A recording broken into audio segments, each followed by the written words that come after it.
सभी साथी काम छोड़ करके यहाँ बैठे हैं और अपने महबूब नेता को सुनने आए हैं। मैं तो चंद बातों के माध्यम से आप और हमारे जींद के पिछड़ेपन पर भाई साहब को अवगत कराना चाहूंगा। यहाँ का बेटा, यहाँ का भाई, यहाँ का साथी होने के नाते आदरणीय सांसद जी, जींद का पानी भी बढ़िया है, जींद की वाणी भी बढ़िया है। जींद हरियाणा प्रदेश में सबसे पुराना जिला है, लेकिन आज अगर मैं कहूँ जींद आज एक विकसित गांव लगता है। जींद में ना एजुकेशन है, ना शिक्षा का कोई सदन है, ना यहाँ कहीं चिकित्सा का कोई बहुत बड़ी फैसिलिटीज है। आज हरियाणा प्रदेश की सरकार, जहाँ आज मुख्यमंत्री जो है बड़े बड़े घोषणा करके अभी सफेदों में जाएंगे, लेकिन धरातल पर जींद की गलियां, इसकी जुबानी आपके माध्यम से ये बात मैं सांसद जी को बताना चाहता हूँ कि अगर एक बड़ी बरसात हो जाए तो जींद तालाब का रूप ले लेता है। गंदा पानी पीने पर मजबूर है, कोई सड़कें नहीं है, कोई अच्छे कॉलेजेस नहीं है। आदरणीय सांसद जी, लेकिन एक बात के लिए धन्यवाद व्यक्त करता हूँ, चौधरी भूपेंद्र सिंह हुड्डा जी की सरकार में इस जिले पर आप लोगों ने जो प्यार दिया, मान सम्मान दिया।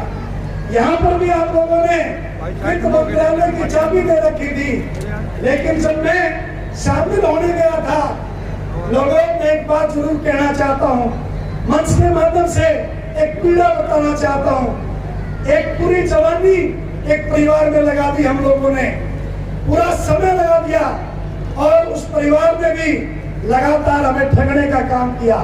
लोग पिछले दिनों ये कह करके गए थे कि जींद की राजधानी बनाने का काम करेंगे, जींद को हरियाणा के पटल पर बहुत एक स्मार्ट सिटी बनाने की बात करेंगे।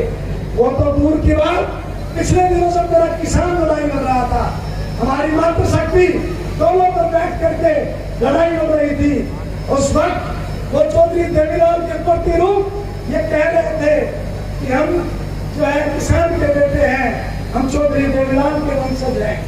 वो लोग हमारी माओ के घरों में बैठ करके चूल्हे पर रोटियां खा करके फोटो खिंचवा करके ये दिखाया करते थे कि हम किसान हितैषी हैं, हम मजदूर हितैषी हैं, हरियाणा प्रदेश के हितैषी हैं। और वो ये कह करके आए थे कि जमुना पार सरकार को बेचने का काम करेंगे। लेकिन किस प्रकार से आपके हाथों का आपकी दी हुई वोट को ठगने का काम किया। आदरणीय सांसद जी, ये जींद की भोली भाली जनता है, ये जिधर चल पड़ती है उस तरफ चल पड़ती है। पांचों के पांचों विधायक दिए और कहीं न कहीं जब कांग्रेस की सरकार थी, कहीं न कहीं हम विपक्ष में थे। लेकिन धन्यवाद व्यक्त करता हूँ, आभार व्यक्त करता हूँ माननीय चौधरी भूपेंद्र सिंह हुड्डा का, यूनिवर्सिटी देने का काम किया, 200 बेड के हॉस्पिटल का अपग्रेड करने का काम किया, हॉस्टल हमारे यहाँ नया स्टेडियम बनाने का काम किया, चुनाना के अंदर और जो है आपके उचाना के अंदर कॉलेज बनाने का काम किया, बहुत से कॉलेज बनाने का काम किया। जो है आपकी जो दृष्टि थी वो हरियाणा में जींद की तरफ भी रही है, लेकिन आपकी सरकार में भी बहुत बड़े बड़े मंत्री पद यहाँ पर थे, कसूर उन लोगों का रहा होगा जींद के लोगों। लेकिन चौधरी भूपेंद्र सिंह हुड्डा और दीपेंद्र सिंह हुड्डा लगातार आपके लिए आपके मुद्दे में रहने वाले नेता हैं। मैं तो ये कहना चाहता हूँ, आज इस जो होर्डिंग में जो बात लिखी हुई है उसका प्रतिरूप अगर ये नौजवान ना हो तो तुम अपने दिल पर हाथ रख के ये फैसला कर लेना। इसमें जो बात लिखी हुई है आपका बेटा आपके बीच, ये बात बिल्कुल सत्य है। हमारे नौजवान सांसद के ऊपर फिट बैठती है, क्योंकि एक बात आपने देखी होगी, गरीब किसान को लेना नौजवान कहीं पर भी कोई दुख तकलीफ होता है तो कहीं पर भी आपके सबसे आगे अगर कोई नौजवान नजर आते हैं तो माननीय राज्यसभा सांसद भाई दीपेंद्र हुड्डा नजर आते हैं। लोगों, फैसले की घड़ी है, फिर से ये लोग आएंगे, फिर से जात पात का जहर पैदा करेंगे, फिर से अपने और पराये की बात करेंगे, फिर से ये आपको नई नई वादे करने का काम करेंगे। लेकिन आप लोगों ने साबित करके दिखा दिया कि आज जो काम का समय है भाई दीपेंद्र जी, आज इस इलाके में जहाँ जो है ना गेहूं की फसल तैयार है, जहाँ सरसों की कटाई चल रही है, लेकिन जहाँ लोकोट कॉलोनी से, चंद्रलोक से, हकीकत नगर से, हरियाणा चौक से, हर इलाके से आप लोग आए हैं। वहीं ग्रामीण अंचल से भी मेरे बुजुर्गों ने आशीर्वाद देने यहाँ पहुँचने का काम किया है। मैं तो एक ही बात के माध्यम से भाई को कहना चाहूंगा, कोशिश करने वाले की कभी हार नहीं होती, डर करके कभी कोई नौका पार नहीं होती, और बिना कुछ किए कभी जय जयकार नहीं होती। अगर आप चाहते हैं कि आपकी जय जयकार हो, आप चाहते हैं कि आपके इलाके का भला हो, आप चाहते हैं गली मोहल्ले के काम हो, फिर हमें उस नौजवान को चुनना पड़ेगा जो हरियाणा प्रदेश के पटल पर ना गरीब देखता है, ना किसान देखता है, ना मजदूर देखता है, ना पिछड़ा देखता है। वो अपनी आंख से एक इंसान देखता है, उस इंसान की लड़ाई लड़ता है।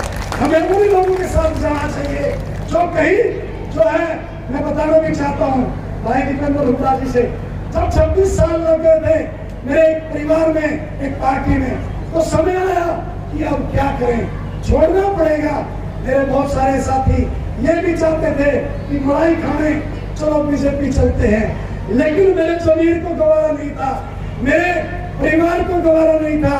मेरे उन नौजवान साथियों ने मुझे कहा, और मुझे भी एक बात फील हुई, जिस व्यक्ति ने, जिस पार्टी ने हमारे को इस बात पे मजबूर कर दिया कि जब हम एक दूसरे से बात करते थे, चौपाल में बैठते थे, नाई की दुकान पे बैठते थे, कहीं पर भी बैठते थे, तो हमें सोचना पड़ता है कि मैं बोलूं कैसे, नहीं कोई दूसरा साथी नाराज ना हो जाए।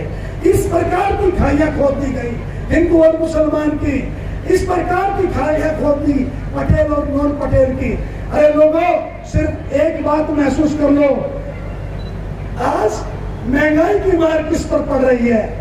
एक गरीब पर पड़ रही है, किसान पर पड़ रही है। जिनकी जेबें भरी पड़ी है उन्हें फर्क नहीं पड़ता कि सरसों का तेल बढ़ गया, उन्हें फर्क नहीं पड़ता पेट्रोल के दाम बढ़ गए, उन्हें फर्क नहीं पड़ता कहीं न कहीं आपका जो अनाज दिया जाता था वो बंद हो गया। और ये तो मैं हाथ जोड़ करके इस मातृ शक्ति को, इस परम पूजनीय, इस नारी शक्ति को सम्मान करता हूँ, नतमस्तक करता हूँ उन बुजुर्गों को, उन नौजवानों को जिन्होंने तुम्हारी लड़ाई लड़ ली और जीत हासिल कर ली। और प्रधानमंत्री को भी मजबूर होना पड़ा, किसान जो है कानून वापस लेने पड़े। अगर मैं बात आज मंच के माध्यम से 1 मिनट की अनुमति हो बड़े भाई की, क्योंकि समय बहुत कम है, अगर मैं एक बात कहूँ, हमारे बीच में आज वो परिवार भी बैठे हैं जो कहीं न कहीं 2 जून की रोटी के लिए 24 घंटे लड़ाई लड़ते हैं। याद करना, अगर ये किसान लड़ाई न लड़ रहा होता तो अडानी और जो है, जो ये बड़े बड़े घराने हैं अंबानी जैसों के, अगर ये जो है किसान की फसल चली जाती तो आपके घर में अनाज नहीं आता तो फिर उस प्रकार से आता जो आज आप देखते हैं। जब घर में हम एक किसान फसल बोता है 16 किलो या 16 रुपए किलो या 19 रुपए किलो उसकी फसल बिकती है, लेकिन उसी को जब बिस्कुट बना दिया जाता है तो उसी किसान के घर में वही गेहूं 250 रुपए किलो होकर के आता है। पहचानने की जरूरत है, अगर ये किसान लड़ाई न लड़ रहा होता तो सबसे बड़ी चोट गरीब पर पड़ती, साथियों गरीब पर पड़ती। वहां पर इन्होंने एक काम करने की कोशिश करी, हमारे उस संगठन को, उस किसानी को भी बांटने की कोशिश करी कि कोई एक संगठन लड़ रहा है, कोई एक जाति लड़ रही है। अरे आप लोगों ने उस सिस्टम को बचाने का काम किया है, आप लोग धन्य हैं। मैं फिर से भाई साहब का मैंने ज्यादा समय ले लिया, लेकिन भाई साहब पीड़ा है, हर व्यक्ति के दिल में पीड़ा है, हर व्यक्ति, हर नौजवान के घर में पीड़ा है। नौकरियां छूट गई हैं कोरोना की वजह से।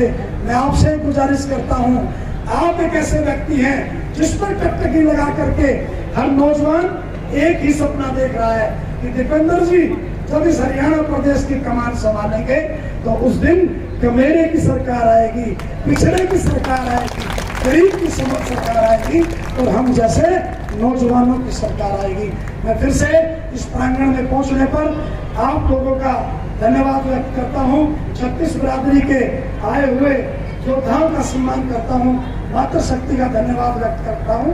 अपने बेटे को जो आप प्यार देने सम्मान देने पहुंचे, और खास तौर पर वरिष्ठ नेताओं का और भाई दीपेंद्र जी का खास तौर पर धन्यवाद करता हूं, जो आपने समय निकाला और अपने भाई और बेटे को आशीर्वाद देने पहुंचे। जय हिंद, जय भारत, जय किसान, जय जवान।